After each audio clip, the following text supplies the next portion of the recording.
جب اللہ تبارک و تعالیٰ نے انسان کو دنیا میں بھیجا تو یوں ہی نہیں بھیجا، بلکہ اللہ نے عقل جیسی ایک عظیم نعمت انسان کو دیا. اور یہ عقل، یہ سمجھ، یہ فہم، یہ ایک ایسی نعمت ہے کہ اللہ تبارک و تعالیٰ نے سمجھ اور عقل کا شعور جتنا انسانوں کو دیا ہے، کسی اور مخلوق کو اللہ نے اتنا شعور نہیں دیا. آپ دنیا کا جائزہ لے لو کہ انسانوں سے زیادہ طاقتور جانور آپ کو ملیں گے. اتنے بڑے بڑے خبیث اور ہیکل جانور اس دنیا میں ہیں کہ انسان کی طاقت کچھ مقام ان کے پاس نہیں رکھتی. ایک ہلکے سے جھٹکے میں 100-150 انسانوں کو وہ نیز تو نابود کر سکتے ہیں.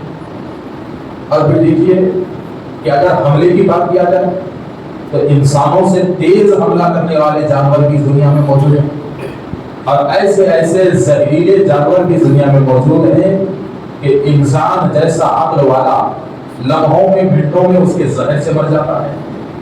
مگر یہ ساری چیزیں رہنے کے باوجود اللہ تبارک و تعالیٰ نے انسان کو عقل نام کی ایک ایسی نعمت دی ہے، سمجھ نام کی ایک ایسی نعمت دی ہے، سوچ بوجھ کی نام کی ایک ایسی نعمت دی ہے کہ انسان کے عقل کے سامنے ہر طاقت عاجز ہے. انسان کے عقل کے سامنے دنیا کی ہر طاقت اس کے تابع ہے، ہر طاقت اس کی تابع ہے. آپ ہاتھیوں کو دیکھ لیں کہ ہاتھی کے طاقت کے سامنے 100 انسان مل کر بھی اس کا کچھ مقابلہ نہیں کر سکتے. مگر آپ نے غور کیا ہوگا کہ ایک دبلا پتلا کمزور انسان 10 ہاتھیوں کو کنٹرول کرتا ہے. یہ کیسے ہوا؟ تو یہاں سمجھنے کی ضرورت ہے کہ یہ کمال اس کی طاقت کا نہیں ہے، بلکہ یہ کمال اس عقل کا ہے جس عقل کو اللہ نے اسے نوازا ہے.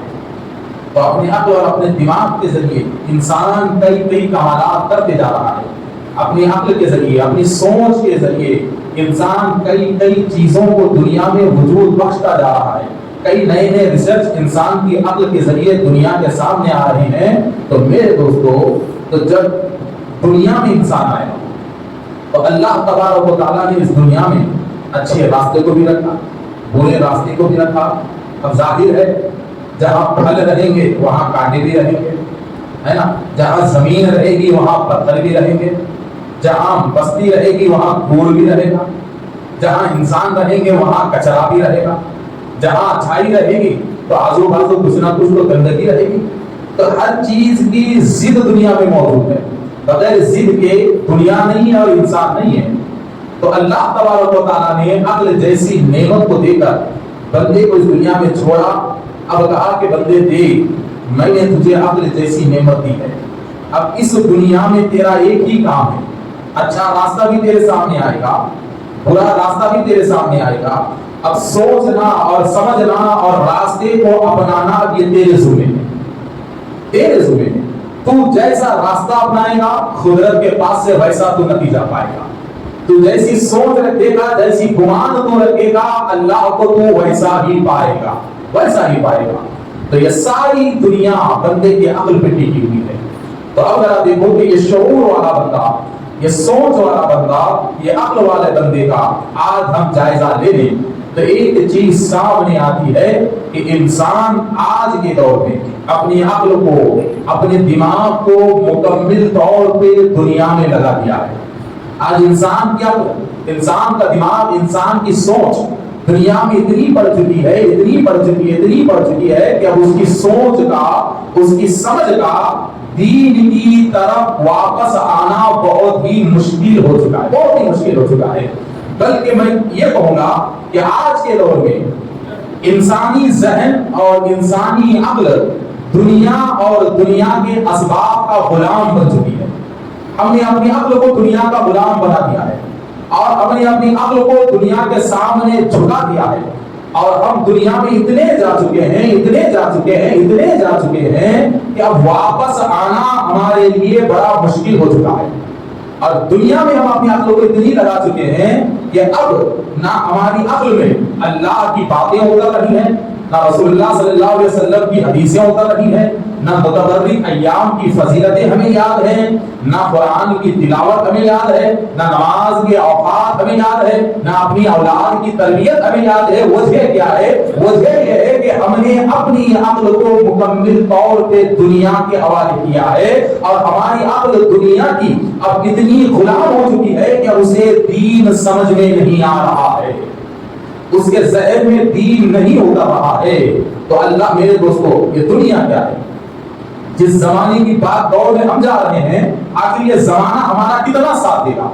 جس زمانے میں ہم کھوئے ہوئے ہیں، جس زمانے میں ہم ڈوبے ہوئے ہیں، جس رفتار میں اور جس دور میں ہم نے اپنے آپ کو لگا دیا ہے، آخر یہ زمانے کی دور، یہ زمانے کی رفتار ہمیں کہاں تک ساتھ دینے والی ہے؟ تو اللہ تبارک و تعالیٰ زمانے میں ڈوبے ہوئے لوگوں کے بارے میں کہتا ہے، زمانے کی رفتار میں گم ہو جانے والے لوگوں کے بارے میں اللہ تبارک و تعالیٰ کہتا ہے کہ والعصر ان الانسان لفی خسر الا الذین آمنوا وعملوا الصالحات وتواصوا بالحق وتواصوا بالصبر۔ اللہ تعالیٰ زمانے میں کھو جانے والے انسان کے تعلق سے اللہ کہتا ہے کہ والعصر، رب کہہ رہی کہ والعصر، والعصر کے معنی کیا ہیں؟ قسم ہے زمانے کی، یعنی کہ جو زمانوں کی بندشوں میں انسان گھرا ہوا ہے اور دنیا ہی کو اور دنیا ہی کی رفتار کو انسان سب کچھ سمجھ بیٹھا ہے، اس دنیا کے بارے میں اللہ کہتا ہے والعصر، قسم ہے زمانے کی، رب کہتا ہے زمانے کی قسم۔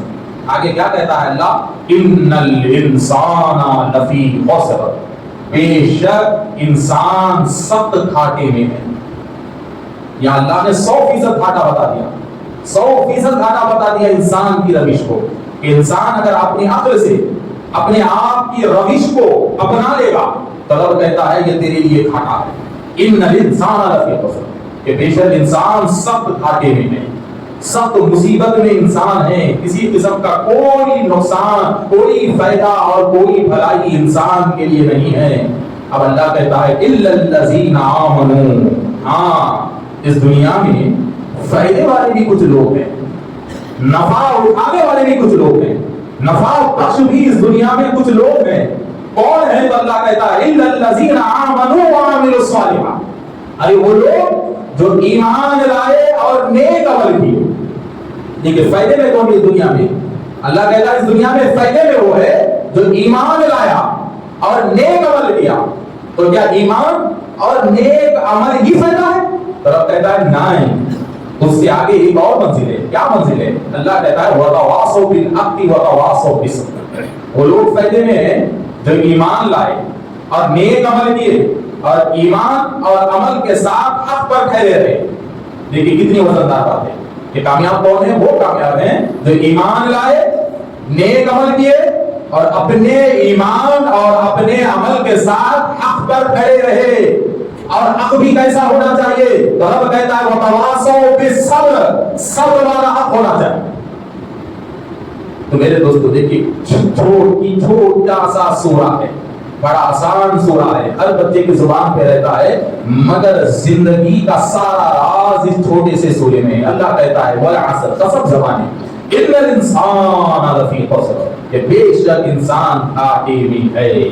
اگر گھاٹے سے باہر انسان نکلنا ہے، سودے بازی سے باہر اگر انسان نکلنا ہے، دنیا کے دھوکے سے باہر اگر انسان نکلنا ہے، دنیا کے فریب سے باہر اگر انسان نکلنا ہے، دنیا کے نقصان سے باہر اگر انسان نکلنا ہے، تو رب کہتا ہے کہ بندے پھر تو فائدے کے لیے بازار کو مت دے، تو فائدے کے لیے اپنی دکان کو مت دے، تو فائدے کے لیے اپنے کاروبار کو مت دے، بلکہ اللہ کہتا ہے کہ پہلے ایمان لا، نیک عمل کر، حق پہ ٹھہر، صبر پہ ٹھہر۔ تو جس کے پاس ایمان آتا ہے، عمل آتا ہے، حق پہ ٹھہرنے کا جذبہ آتا ہے اور صبر کا طریقہ جس کے پاس آتا ہے، ایسا بندہ ہر حال میں دنیا میں کامیاب ہوتا ہے، ہر حال میں دنیا میں کامیاب ہوتا ہے۔ حضرات محترم ذرا دیکھیے کہ آج ہمارا حال کیا ہے، آج ہمارا حال کیا ہے؟ دعویٰ ایمان کا ہے مگر عمل ہمارے پاس نہیں ہے، عمل ہمارے پاس نہیں ہے۔ اگر عمل بھی ہے تو دکھاوے کا ہے، حق بولنے کا جذبہ ہمارے پاس نہیں ہے۔ اگر آپ حق بھی بول دیے تو بتاؤ حق کے ٹھہرنے اور حق کی مصیبتوں کو برداشت کرنے کا صبر کتنوں کے پاس ہے؟ کتنوں کے پاس ہے؟ تو زندگی کامیاب بنانے کے لیے 4 اصول ذہن میں رکھیے میرے دوستوں۔ یہ چار اصول اگر کسی کے پاس آ گئے تو زندگی اس کی کامیاب ہو گئی کہ پہلے ایمان، دوسرا عمل، تیسرا عقل ٹھہرنا اور چوتھا صبر سیکھنا.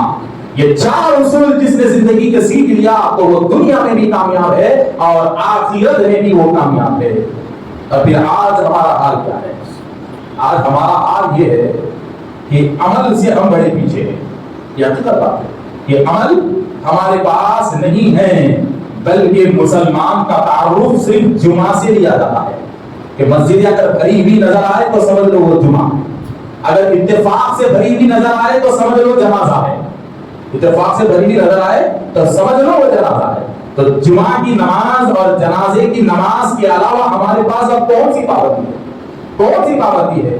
میرے دوستوں، قوم بڑی الٹی ہو چکی ہے، قوم بڑی الٹی ہو چکی ہے.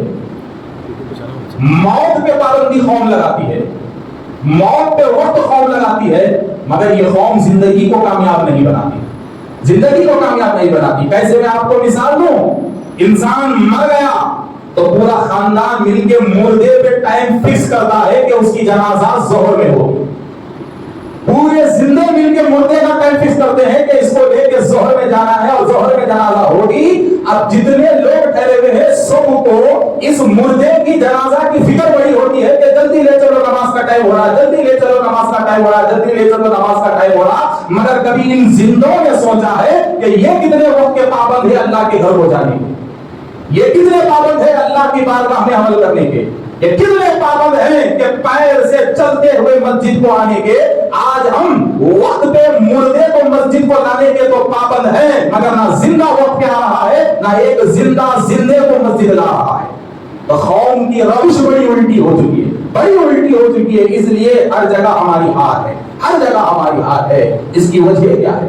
اس کی وجہ یہ ہے کہ ہم نے اپنے نفس کو خواہشات کا گھر بنا لیا ہے، ہم نے اپنے نفس کو، اپنے دل کو سستی کا گھر بنا لیا ہے، ہم نے اپنے دل کو گناہوں کا گھر بنا لیا ہے. حضرات محترم، پچھلے لوگوں کا حال دیکھیے کہ وہ کیسے زندگی گزارتے تھے، وہ کیسے زندگی گزارتے تھے، ان کے کھانے کا طریقہ کیسے تھا، ان کے بیٹھنے کا طریقہ کیسے تھا.